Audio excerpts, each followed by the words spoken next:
انہوں نے ہتھوڑوں اور کلہاڑیوں سے دروازے پر ضرب لگائے، لیکن اوپر سے باطنیوں نے ان پر جلتی ہوئی لکڑیاں اور انگارے پھینکے۔ چند ایک جانبازوں کے کپڑوں کو آگ لگ گئی، وہ پیچھے کو بھاگے۔ اوپر سے باطنیوں نے ان پر تیروں کا مینا برسا دیا اور شاید ہی اس گروہ میں سے کوئی جانباز زندہ واپس آیا ہوگا۔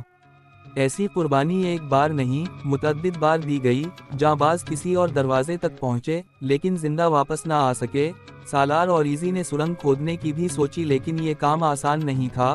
پھر بھی اس نے سرنگ کھدوانی شروع کر دی تھی۔ وہ جانتا تھا کہ سرنگ دیوار کے نیچے سے قلعے کے اندر تک چلی بھی گئی تو سارے کا سارا لشکر ایک ہی بار اس سرنگ کے ذریعہ قلعے تک نہیں پہنچایا جا سکے گا۔ 3-3 4 جانباز اس سرنگ میں سے اندر جائیں گے اور باطنی جس جوش و خروش کا مظاہرہ کر رہے ہیں انہیں ختم کرتے چلے جائیں گے، لیکن سالار اوریزی کا خیال تھا کہ یہ قربانی تو دینی ہی پڑے گی۔ سالار اوریزی کو ایک خطرہ اور بھی نظر آ رہا تھا۔ پہلے بیان ہو چکا ہے کہ مروسے کوچ سے پہلے یہ مشہور کر دیا گیا تھا کہ سالار اوریزی اپنے لشکر کو قلعہ ملاز خان پر قبضہ کرنے کے لیے لے جا رہا ہے۔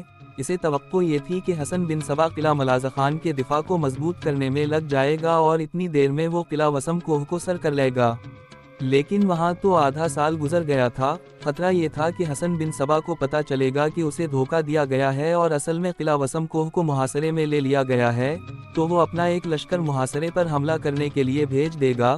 اس خطرے کے پیش نظر سالار اوریزی کی نظر پیچھے بھی رہتی تھی۔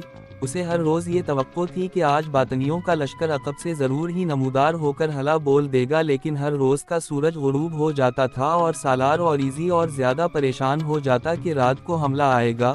اسی میں 6 مہینے گزر گئے تھے۔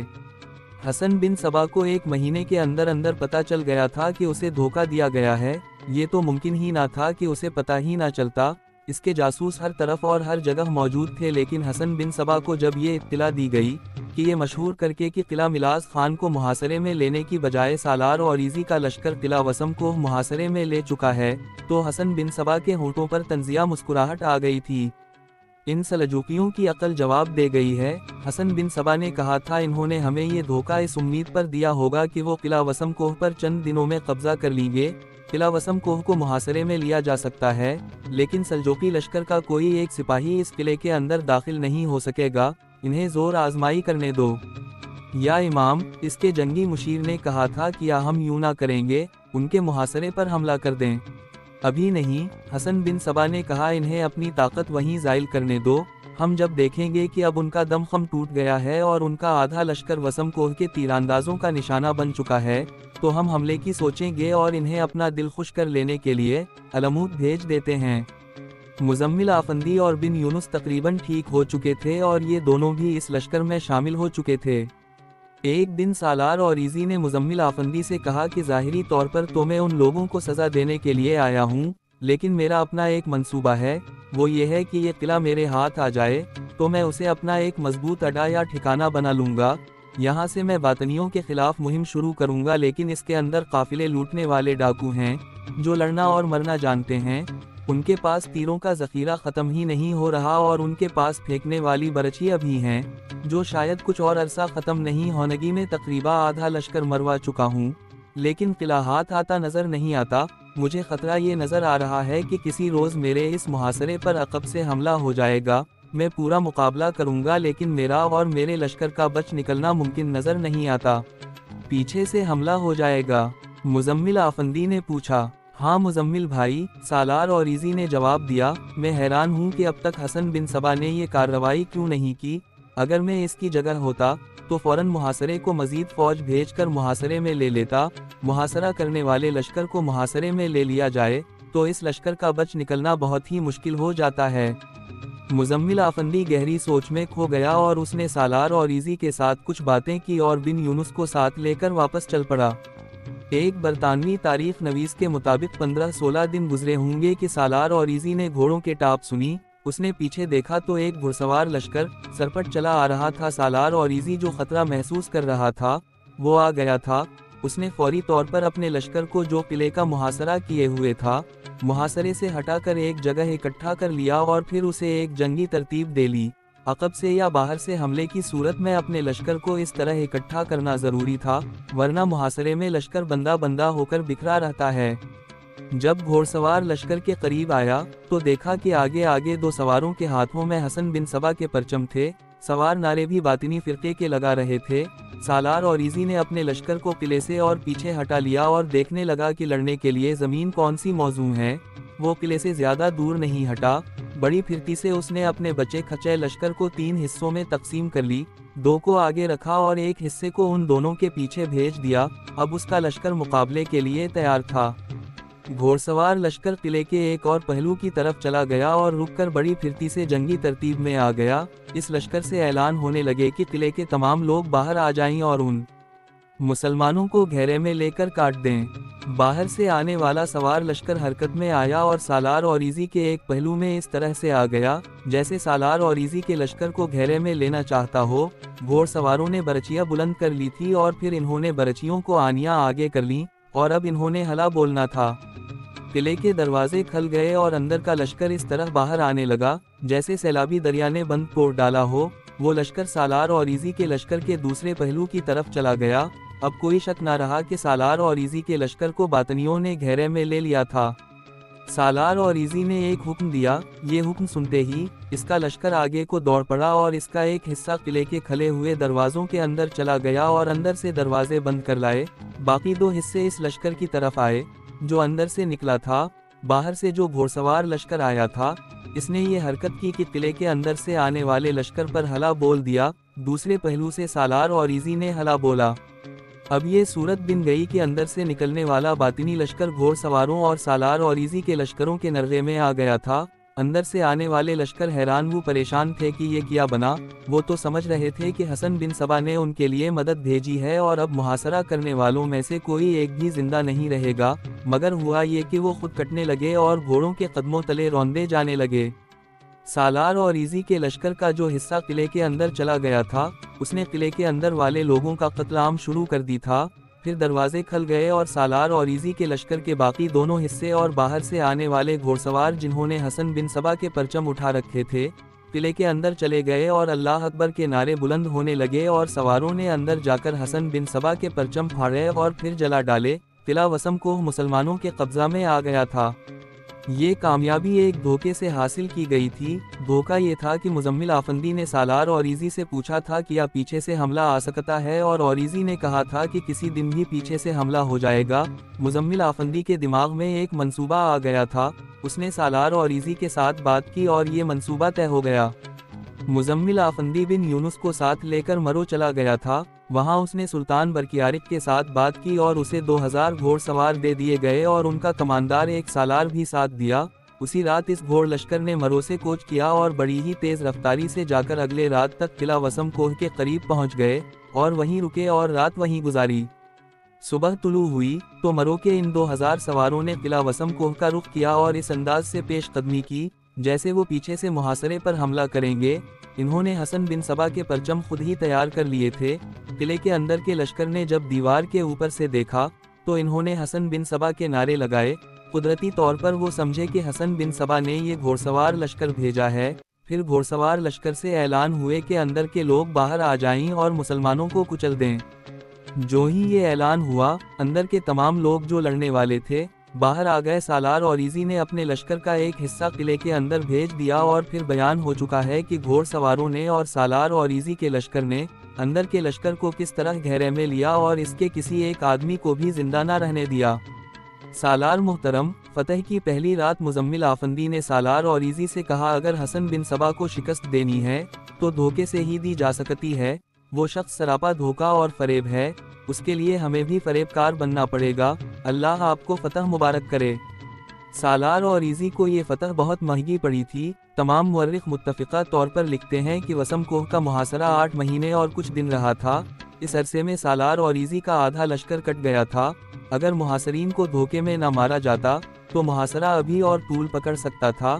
اس سے ظاہر ہوتا ہے کہ قلعے کے اندر خوراک اور دیگر ضروریات کا ذخیرہ اتنا زیادہ تھا کہ قلعے کے اندر کے لوگ محاصرے سے ذرا بھی پریشان نہیں ہوئے تھے۔ میں آپ کو جو یہ داستان سنا رہا ہوں آپ کو یہ نہیں بتا رہا کہ فلاں اور فلاں واقعہ کے درمیان کتنا لمبا وقفہ تھا۔ حسن بن سبا کا دور مقبولیت اور اس کی ابلیسیت کی تاریخ کہیں کہیں تاریکی میں چلی جاتی ہے۔